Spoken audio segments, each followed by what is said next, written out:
All right, let's do another one, shall we? This one will render out and hand in also. Okay, so well, this will be quite similar to the last thing we did, but we'll add one more um, wrinkle to that, or one more skill. So in the top viewport, okay, I'm going to get my sphere out, and I'm going to create the sun, okay? And I'm just working to the right here, all right, in the top viewport. Around the sun, I'm going to have a planet rotating. And around the planet, I'm going to have a moon, maybe like this. And around the moon, I'm going to have a satellite, okay?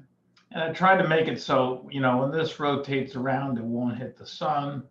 And when this rotates around here, and, just so the spacing is good. All right. So now, we want, just like that last propeller thing we did, we want the satellite to be the child of the moon to be the child of the planet, and the planet to be the child of the sun. So they need to have their pivot points adjusted, and they need to be linked. All right. So let's do the linking first. Okay. So turn on link, select and link, and drag from the satellite to the moon. Okay. Then from the moon to the planet. And from the planet to the sun. All right. And you can just, if I move the sun, they all move. It should be just the things to the right of it move, right? If you've done it correctly. Oops. All right. Now let's adjust the pivot points. If I make this satellite rotate, it's just going to rotate around its own center. Okay, so we have to move the pivot points over. And I think I will do it in this viewport. Okay, so to do this, we're going to go to this third button here, okay, or the third tab, the hierarchy panel, and affect pivot only, right? And this is the thing you want to remember to turn off after you turn it on, okay? So I'm going to move this thing over so it's right in the middle of this one. Now, if I select this guy, I'm going to move it until it's right in the middle of this one.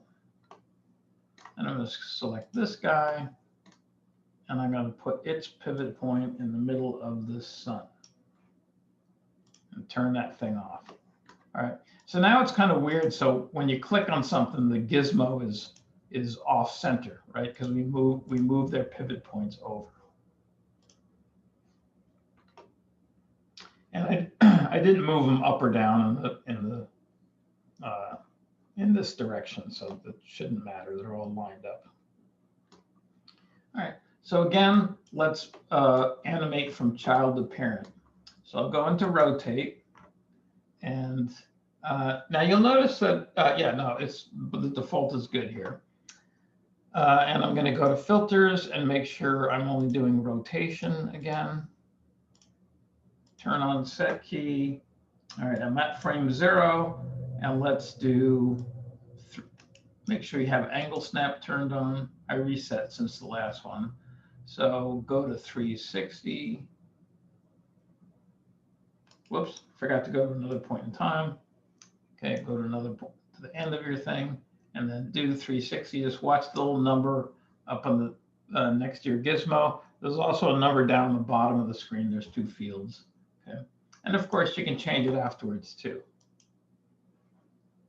And if we drag the current time indicator, nothing happened whatsoever because I forgot to hit set key, or I forgot to hit the plus.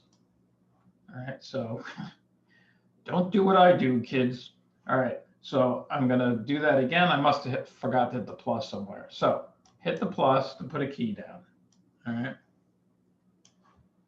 Now I rotate it 360 degrees and put the plus down. Okay, and there we go.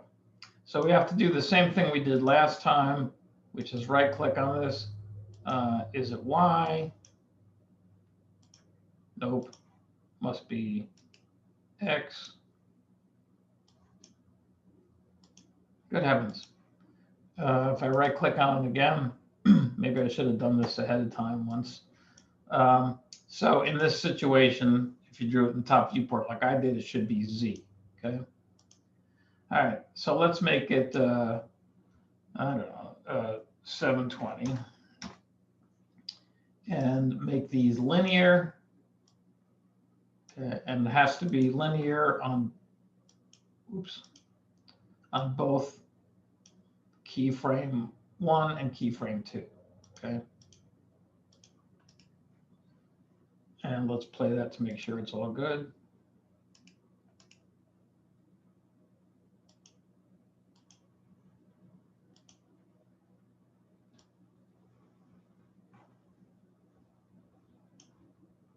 What did I do?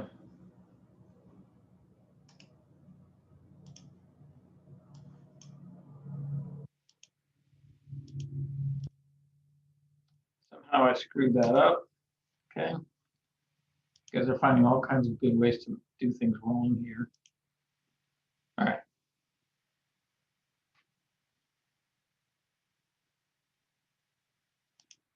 All right, so let's do another one, and I'll try not to flub it up this time. So with the moon selected, right? We go into set key. I'm at frame 0. I'm going to put a keyframe down. I think I forgot to do that last time. All right. Then get rotate. And if you can't do this on the right axis, just do the whole thing in the top viewport, because that'll work. All right. So let's rotate it 360 degrees. Put a keyframe down.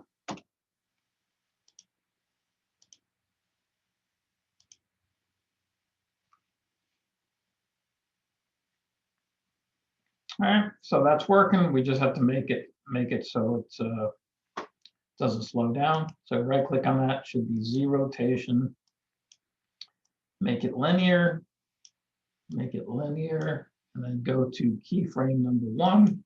That's at frame 0. Make it linear, Okay.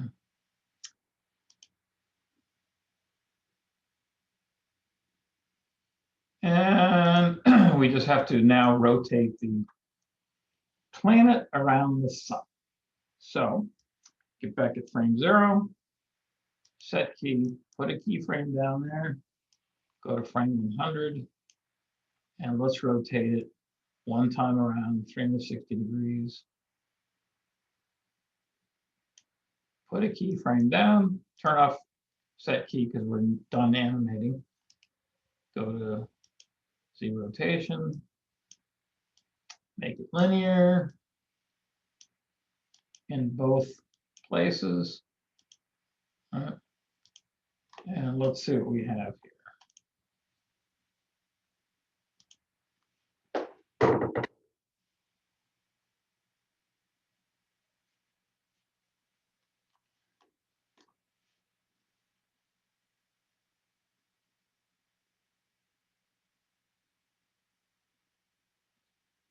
It's kind of awkward looking.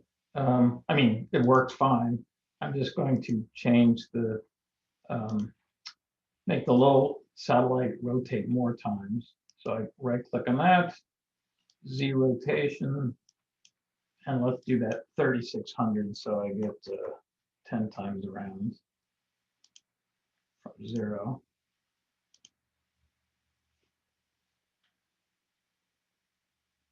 And then let's make the planet, the moon, let's make that one 720.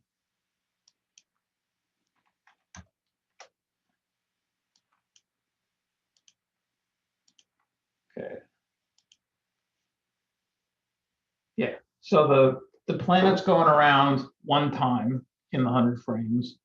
The moon is going around twice, and the satellite is going around 10 times. That makes a nice thing, right? All right, let's render it. Might want to save your file at this point in case something goes awry. And just get it so we're going to render out the scene. And to make sure the aspect ratio is what you want, just go to perspective and show save frames. Okay. And just zoom in enough so you can kind of like see the whole thing. All right. Now let's go to render setup. All right. And first of all, make sure you're in scanline renderer, not Arnold. Okay, Arnold might be your default, but we're doing scanline renderer. So we've been generally rendering a single frame, but you want to change this to active time segment. Okay, 0 to 100. And then we can't just render to the frame buffer. We need to go to a file because this is multiple frames. So you scroll down here to your files area, click on that, and then give it a place to render to.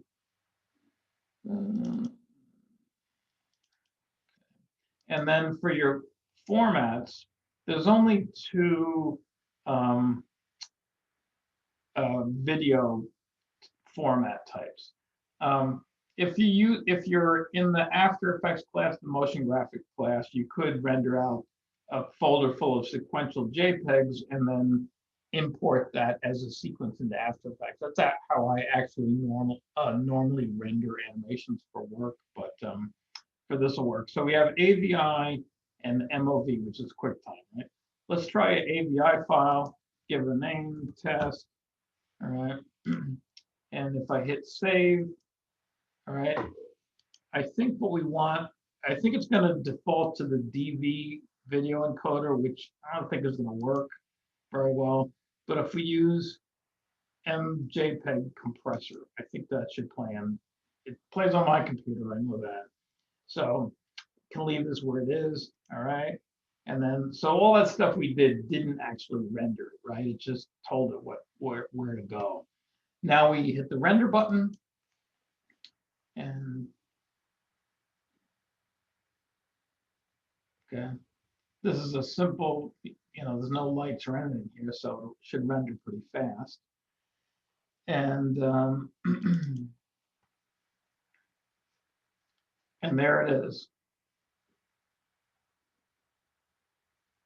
Okay, so let's hand that thing in.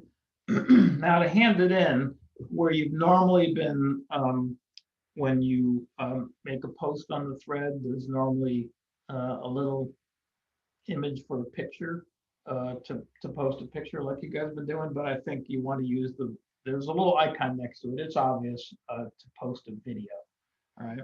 And I guess I didn't change the resolution, 640 by 480, this low res, but that's okay for this.